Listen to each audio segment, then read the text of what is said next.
Tout juste 18h sur AL24 News, bienvenue pour édition spéciale, votre rendez-vous quotidien de décryptage de l'actualité géopolitique mondiale. Et nous allons braquer nos projecteurs aujourd'hui sur le cas de l'agriculture française, un modèle en perte de vitesse et qui traverse une mauvaise passe depuis quelques années déjà.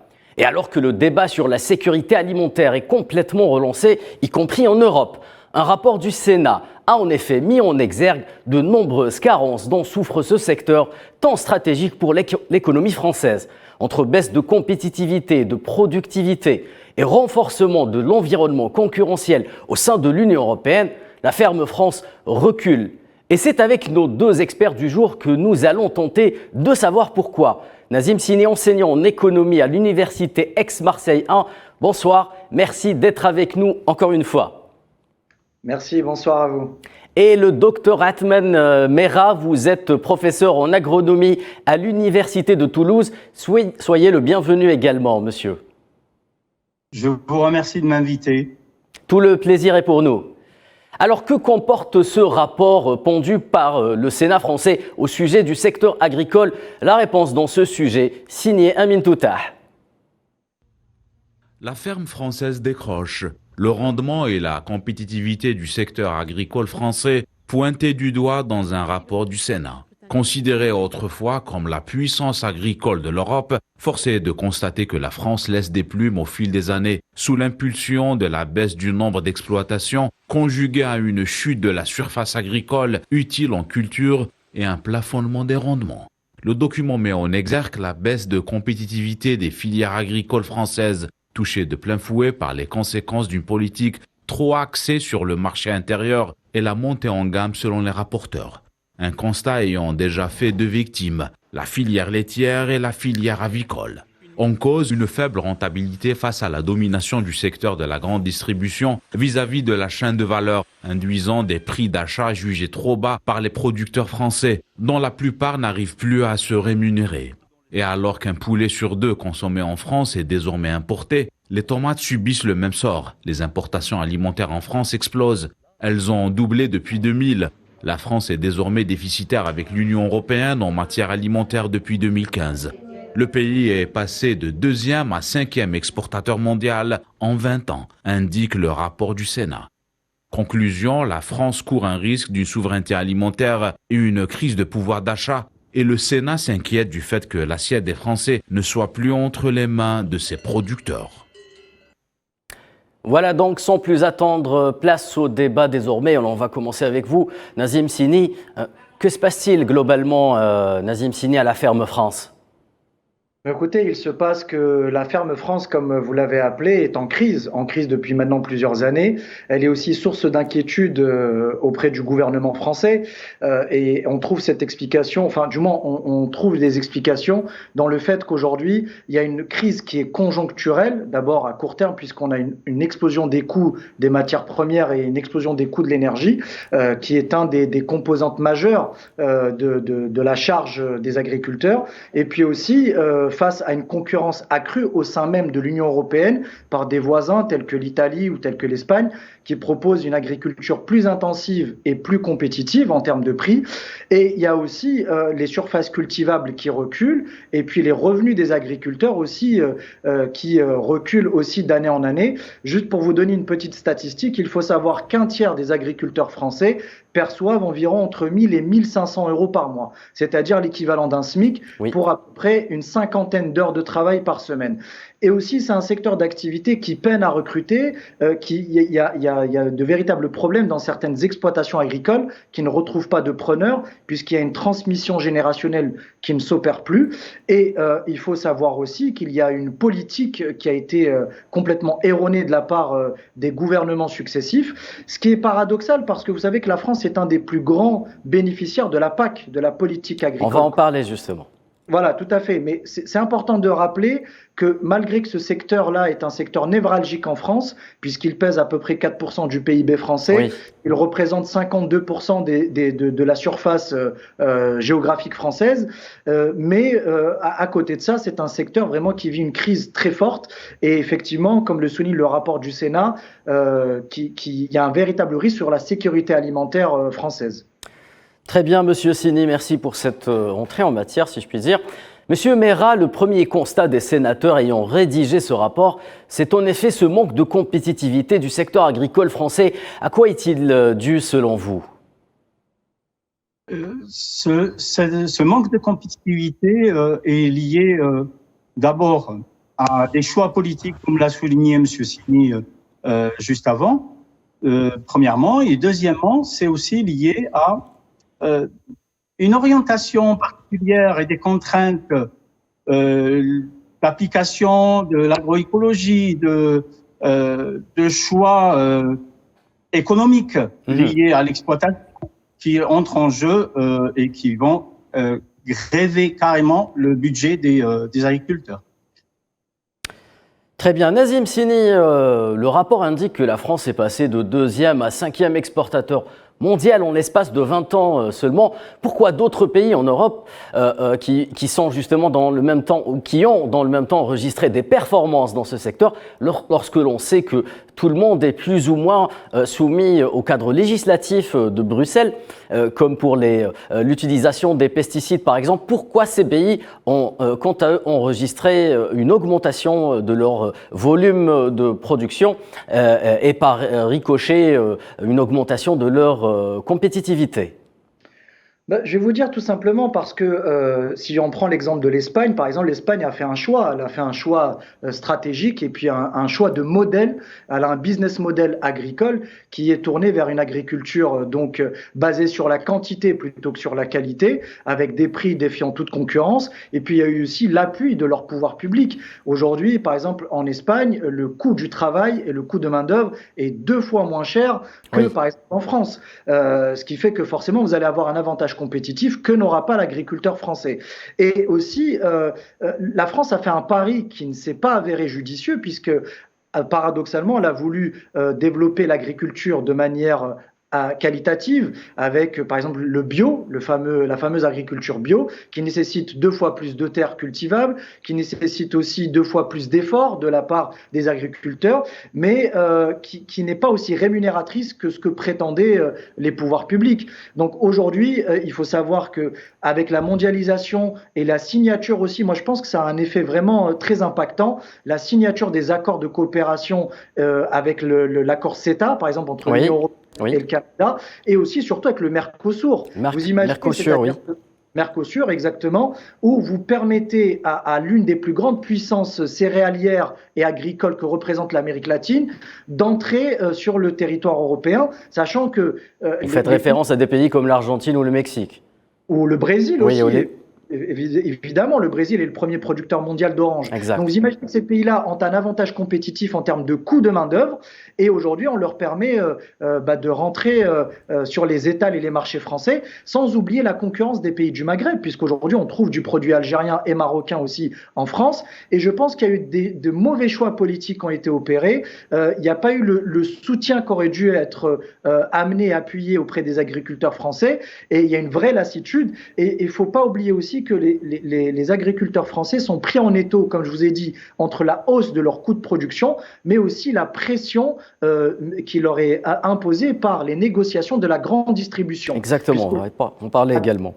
Tout à fait. La grande distribution qui veut maintenir ses parts de marché impose une véritable doxa sur les agriculteurs français qui aujourd'hui voient leur marge s'éroder d'année en année.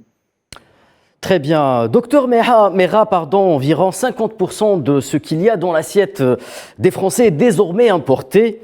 Est-ce pour vous une tendance normale, tout simplement inéluctable, fruit de la mondialisation du secteur de l'agriculture comme d'autres secteurs, ou est-ce que ça trahit quelque chose de plus grave ? Disons que l'un ne va pas sans l'autre, malheureusement. Il y a le premier point, c'est qu'en fait, c'est les politiques successives qui ont été imposées aux agriculteurs ont entraîné une lame de fond qui est inéluctable. Oui. Parce que il y a, comme l'a souligné Dr Sini, tout ce qui est imposé aux agriculteurs en termes de coûts de production, sachant juste à titre d'exemple, c'est pas seulement conjoncturel, le prix des intrants en agriculture a été multiplié par 10.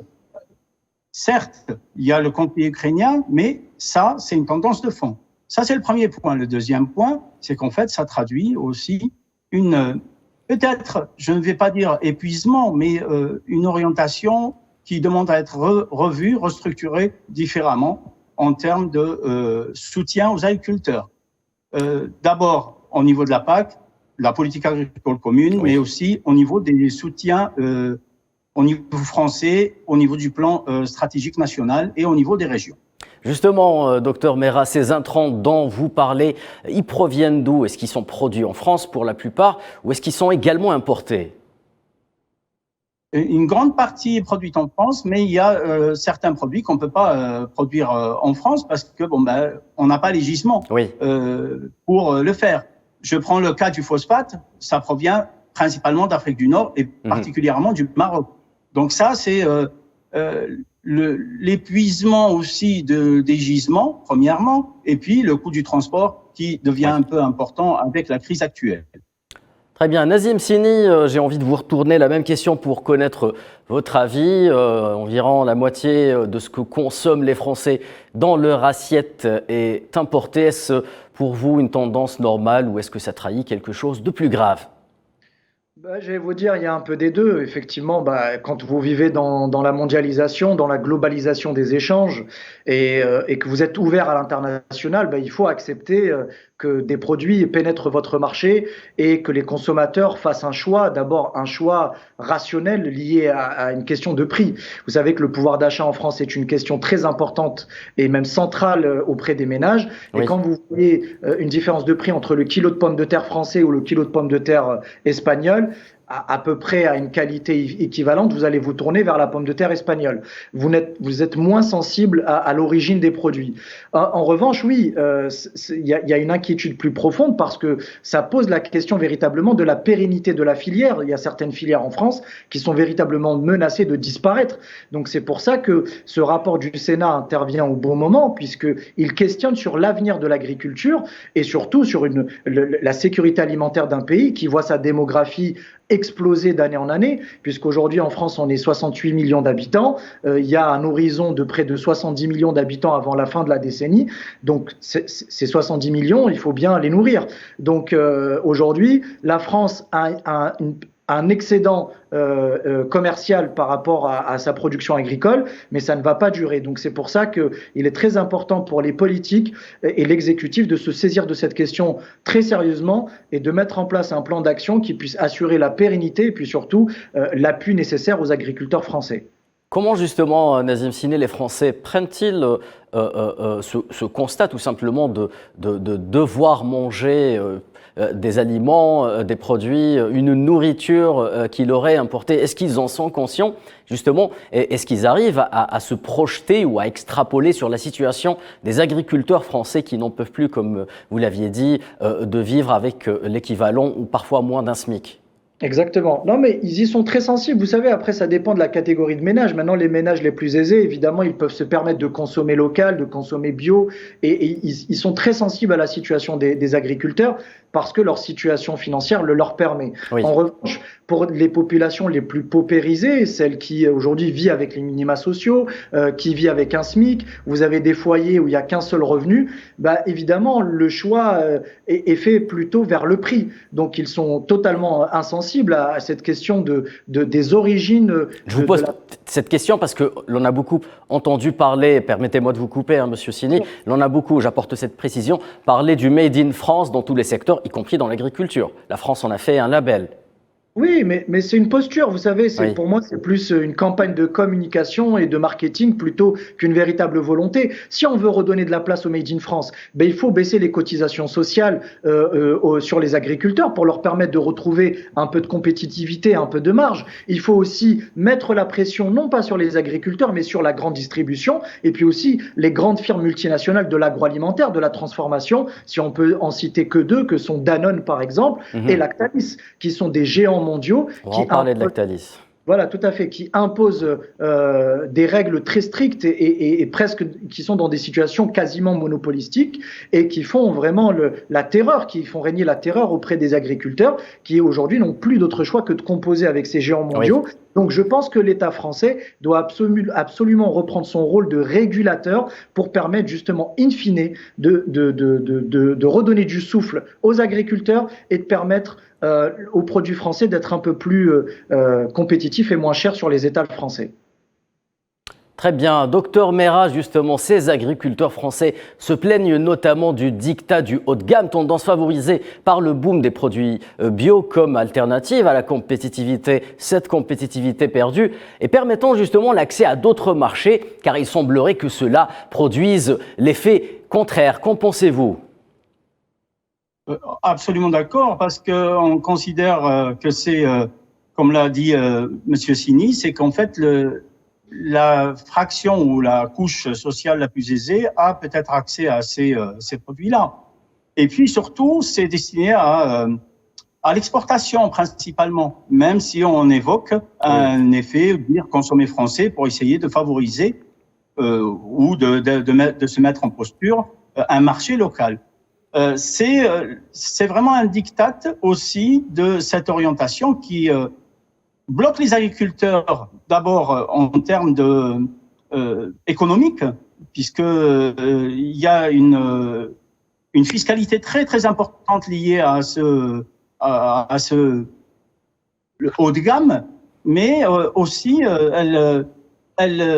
elle ne facilite pas l'orientation et la production parce que ça produit moins, donc c'est moins facile à l'accès aux Français et la production et la consommation locale, malheureusement. Très bien. Et est-ce que justement en France, on est sensible au modèle opposé qu'on retrouve par exemple aux États-Unis, permettant justement d'aller vers de l'agriculture transgénique par exemple, et qui est justement à l'opposé du modèle français qui coûte de plus en plus cher aux bourses des Français qui arrivent parfois à ne pas se nourrir à cause de ça. Comment traite-t-on avec ce paradoxe en France du côté de la consommation ? C'est très difficile pour le consommateur français d'une manière générale de faire la part des choses, mais la tendance globale est ne pas accepter l'OGM d'une manière générale, tout ce qui est transformé génétiquement. On a envie de faire et d'aller vers une production locale et vers une production de qualité, mais la raison de la bourse est là, elle est présente.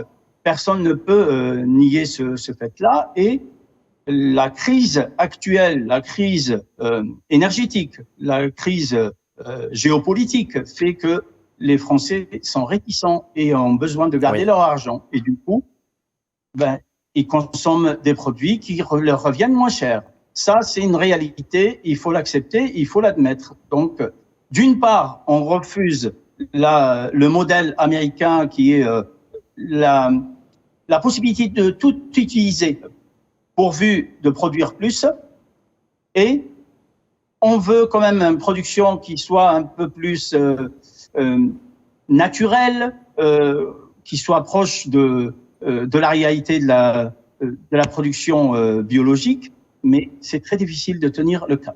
Très bien.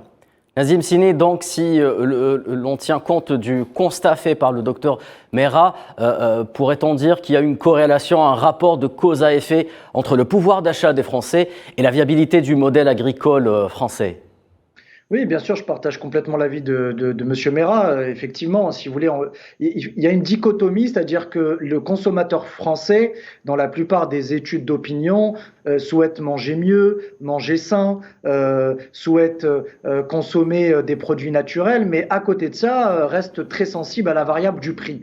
Et les deux notions sont parfois contradictoires. On ne peut pas produire moins cher et mieux. Vous voyez, donc c'est tout le paradoxe de l'agriculture française. Et moi, je pense qu'il faut que cette filière-là, si elle veut se renouveler, elle doit absolument repenser son modèle de développement, que ce soit son modèle de production, son modèle de distribution. Vous savez, il y a une véritable tendance en France, et ça me permet de rebondir sur votre question, c'est qu'aujourd'hui, on assiste de plus en plus à de la désintermédiation, c'est-à-dire des produits qui iraient directement du producteur vers le consommateur. Oui. Et ça peut être peut-être, hein, je dis bien, une tendance à explorer à long terme où on se passerait totalement des grossistes, des fournisseurs, et du coup on abolirait certaines hausses de prix et certains professionnels qui profiteraient justement de cette crise alimentaire et qui s'est transformée en crise finalement énergétique, puisque les deux sont étroitement liés. Mais pour tout vous dire, moi je pense qu'aujourd'hui le consommateur français est assez conscient, assez sensible à la question des agriculteurs, mais il reste malgré tout aussi très attaché à son pouvoir d'achat. Et parmi les arbitrages qu'il va devoir faire, aujourd'hui on parle d'arbitrage au niveau alimentaire, c'est-à-dire qu'aujourd'hui il y a des ménages français qui vont devoir faire le tri ou du procéder moins par élimination. Exactement. C'est-à-dire que d'abord, ils vont réduire leur quantité d'achat et puis même la qualité de leurs achats. Et c'est ça qui est d'autant plus dramatique avec la situation que vit actuellement la France. Et justement, Nazim Sini, il y a aussi cette question, cette problématique que vous avez soulevée et à laquelle j'ai envie de revenir, c'est celle du monopole des géants français et européens de la grande distribution sur les prix. Jusqu'où va aller justement ce bras de fer entre les producteurs, les agriculteurs et le diktat des grandes surfaces, des grandes distributions, de la grande distribution en France? Écoutez, je vais vous dire, c'est David contre Goliath. Vous imaginez qu'en face, vous avez des multinationales comme Carrefour, comme Auchan, qui ont des centrales d'achat énormes, oui. Qui ont imposé ce modèle-là de grande distribution partout dans le monde. Carrefour, par exemple, est le numéro 2 mondial derrière Walmart. Et forcément, quand vous êtes une petite exploitation agricole, vous ne pouvez pas faire le poids face à ce genre de multinationales. Et c'est là où je reviens à ce que je disais tout à l'heure. L'État doit absolument intervenir et reprendre son rôle de régulateur. Parce qu'aujourd'hui, même si vous laissez faire le marché, puisqu'on est sur une économie de marché où la libre concurrence est de mise, il faut parfois, quand vous avez si vous voulez, des difficultés ou on va dire des situations de quasi-monopole, l'État doit intervenir. Et c'est là où je dis qu'aujourd'hui, le gouvernement a délaissé complètement les agriculteurs. Je ne dis pas qu'il faut revenir à des prix fixes ou à des prix plafonds, mais il faudrait redonner de la latitude aux agriculteurs, et je pense que c'est à la grande distribution de faire des efforts et non pas aux producteurs qui déjà subissent de plein fouet la hausse du prix de l'énergie, un coût du travail qui est un des plus élevés d'Europe, comme je dis, si l'on compare à l'Italie, à l'Espagne ou encore à la Grèce, ce qui fait que naturellement, le produit français est moins intéressant d'un point de vue prix que ses voisins européens. Et ce n'est qu'à travers ça que l'on va pouvoir redonner, si vous voulez, de la marge et du souffle à l'agriculture française. Et surtout, je pense aussi, il faut que l'on ait l'appui aussi des intermédiaires, des transformateurs. Oui. Parce que vous avez la grande distribution qui distribue et vous avez entre les deux les grandes multinationales de l'agroalimentaire qui font la transformation. Très bien. Docteur Mera, le plan stratégique national français PSN de la prochaine politique agricole commune 2023-2027 a été approuvé par la Commission européenne le 31 août dernier. Il entrera justement en vigueur au 1er janvier 2023. Pouvez-vous nous dire en quelques mots de quoi s'agit-il ? En fait, ce programme vient en soutien et revoit un peu le fonctionnement global de l'agriculture. D'abord, ça s'articule autour de 3 points principaux. D'abord, une ambition économique, c'est justement de favoriser les exploitations, parce que actuellement, si vous voulez, surtout au niveau français, les exploitations agricoles françaises sont en perte de vitesse et il y a une disparition de pratiquement 1 million, je pense, de petites exploitations carrément qui ont été rachetées. C'est en effet un chiffre frappant, oui. Ouais, c'est un chiffre énorme.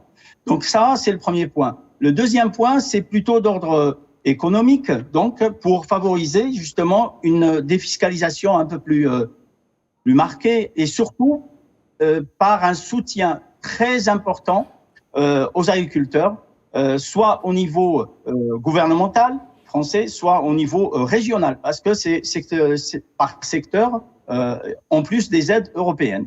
Et puis, d'un point de vue social, favoriser la transition ou la transmission, des exploitations vers les jeunes agriculteurs. Aujourd'hui, on a une crise de vocation. Il ne faut pas l'oublier. Ça, c'est très important. Et on a tendance à l'oublier. Donc, il y a très peu de jeunes agriculteurs qui veulent s'installer et qui veulent reprendre les exploitations parentales ou même des exploitations d'autres agriculteurs autour.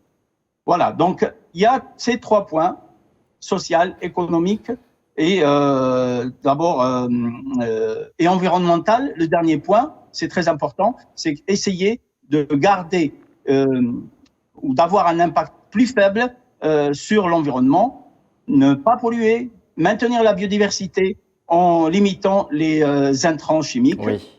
Et ça grève.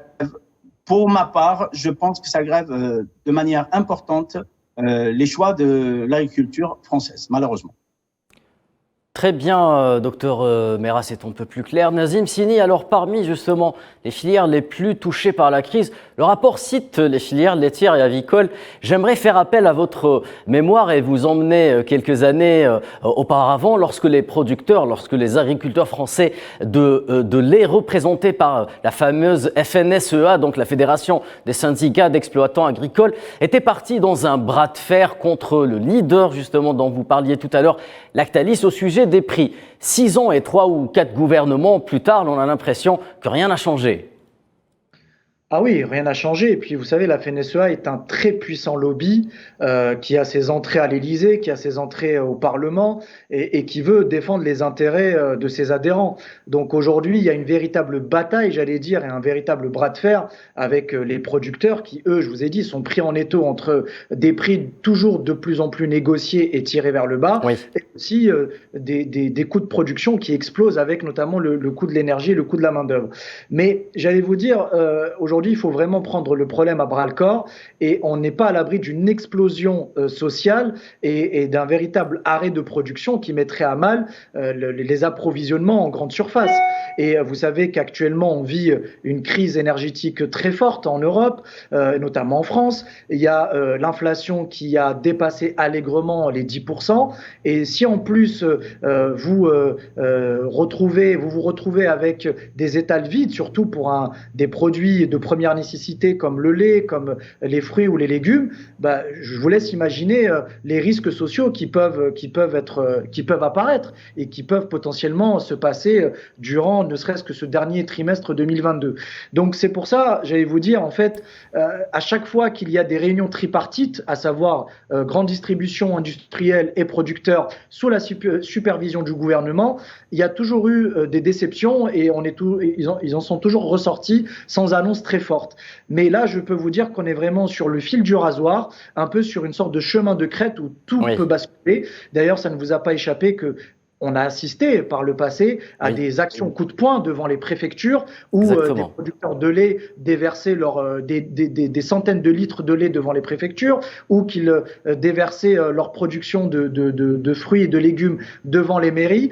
Et on n'est pas à l'abri de ce type d'opération coup de poing qui va créer encore plus un malaise dans cette filière-là qui déjà souffre beaucoup.